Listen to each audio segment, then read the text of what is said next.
CSIR and DBT merged. If you are a coming CSIR aspirant or a DBT aspirant, then this video is extremely important for you. Hello everyone, welcome back to BioBoost. Today I will complete how CSIR has merged DBT and how it will affect your exam, how it will affect aspirant strategy towards exam, what will be the pattern, and how cutoff is decided. So we know that CSIR has merged DBT. Until now, CSIR and DBT were separate two national fellowship exams in India. From December 2026, these will be have a combined unified exam. And what are the changes we will cover in this video. So one exam will be there and one application and one fee only will be there. So your 1,000 rupees will be saved here. Syllabus will be integrated, means life science and biotechnology topics will be merged together. But the best point of this is that there will be optional questions. So the students who are life science or biotechnology, they can focus on their questions. But the equal benefits to all qualifiers, means previously CSIR-NET qualifiers could only assist for assistant professor and lecturership, but DBT were not. But now they will apply for both. Number of seats will not be reduced. 1,300 to 1,500 JRF position will be secured till now. So what this mean for students, that preparation strategy will be different. They will focus on their strengths now. Benefits wise, their career paths, research fellowship, assistant professorship, you all know for SRF and JRF 31,000 you get paid. Also PhD will be applied, and your stress will be reduced from managing two exam because their patterns were different till now. Now what stays same is basic eligibility, though both MSc and graduates can apply, and there remains similar. Expected syllabus now includes that both three parts, that is part A, B, C are the same. And general aptitude, it includes numerical ability, logical reasoning, graphs and data interpretation questions, probability and basis statistics questions. Part B and C, life science and biotechnology both include same. So molecular biology and genetics topics will be same. Means the focus you should be putting on is DNA replication, transcription, translation, and DNA repair and cloning vectors. Cell biology, you can focus on cell structure and organelles that I have completed in my videos. Membrane transport, cytoskeleton, cell cycle, and cell signaling.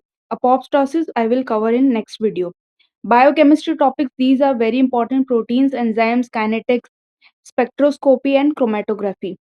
Carbs and lipids are most important. Dev bio, from my perspective, is very important topic. It includes gametogenesis, fertilization, pattern formation are the very important in stem cells. In plant, you can most important is hormones. In animal physiology, most important are nervous, muscular, circulatory systems, endocrine system, and immunology basics. Immunology is the most important here. Biotech students, DBT students need to focus on genetic engineering, PCR, qPCR, RT-PCR, CRISPR, process technology, fermentation, biosafety, and bioethics. I prefer not to put much focus on the last three. Next, ecology and evolution again is from my perspective is very important. Population ecology, ecosystem, biodiversity, evolutionary theories.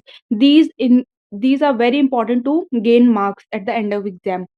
Also biostats, databases, and phylogenetic analysis basis stats you need to important.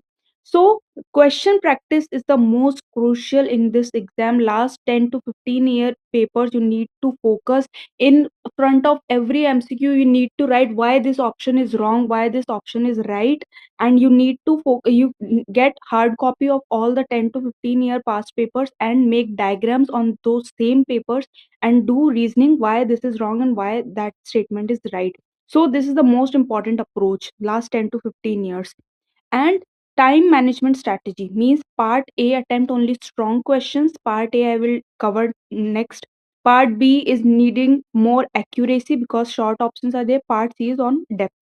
Your ideal 6 month plan should be there, where in month 1 and 2 you need to cover cell biochemistry and PYQs. Month 3 to 4 molecular biology, genetics, biotech tools. Month 5 should be on physiology, ecology, and evolution because these require much memory. Month 6 should be only on mock test revision and weak areas, past 10 to 15. Also, with that mock test given on different websites, you need to cover those, and also you need to find where you are doing mistakes. You need to repeatedly check the answers of the same papers. If you want, I can help you with that, and I can provide YouTube content also on my video. You can subscribe to my channel now. Next is CSIR-NET Life Sciences marking pattern. The most important part of this video is this. So here you know that 200 total marks are there. 3 hours will be given to you, and all are MCQ based. Negative marking will be there in all the three sections. Question A is general aptitude section, where you know 20 questions will be given and you need to attempt almost 15. Marks per question provided are 2. Total marks you gain is 30. Negative marking is minus 0.5. Half marks will be deducted for every wrong question here. Next is part B, where you need to focus on subject knowledge. Here total 50 questions are given to you and you need to attempt almost 35. Marks per question provided are 2 and total marks are 70, and negative marking is again half mark. It is very concept based and it is moderately difficult also. Next, we go to part C, which is analytical and it is also application based. Maximum of your marks will be made here and it is taking 4 marks for one question. Total 75 questions will be there and you need to attempt almost 25. 4 marks are there for one question and total 100 marks will be there. Negative marking is minus 1. Now, how many questions should you attempt for your cutoff? And it is the smart strategy. So, for part A, 10 to 12 questions, part B, 25 to 30, part C, 18 to 22. These should be having maximum accuracy. You can see how much accuracy is needed, and total will be 55 to 64 questions you need to attempt out of these all. So, this will give you a safe score and a safe cutoff also. How and what kind of questions you need to attempt, that depend upon your strength. Both DBT and life science student can choose which topics are their strength, and accordingly they can attempt these questions only if they are sure about it. Now, you don't have to attempt questions you are not sure of or the concepts you have not cleared, but out of the 13 units that are there in your syllabus, you should attempt almost 9 units should be on your tips, and you should know about part B and their C concepts. Now, what is your safe target now? Then for JRF, if you are from general category, then 110 to 125 plus should be your target. For OBC JRF, 100 to 115 should be your target. And if you are just applying for NET, then 90 to 100 should be your safe side. These cutoffs vary each year and they are not particular. Common mistakes you should avoid is to attempt all 25 part C questions. You are not supposed to attempt all of them. No guessing in part A because it's mathematics based, it's numerical based. You should be sure about the questions you are attempting. You should not ignore the negative marking. Your cutoff will be the deciding point here. Over attempting weak topics is your weakest point.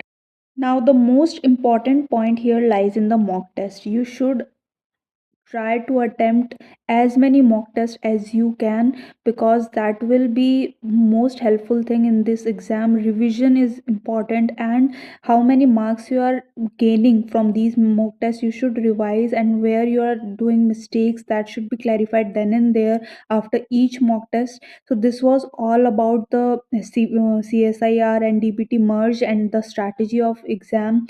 Videos I will upload and I will try to make courses out of it. I can only ask you to like and subscribe to my channel so that we can together cover 6 months strategy and successfully attempt this exam. So thank you so much for watching, and please like, share and subscribe.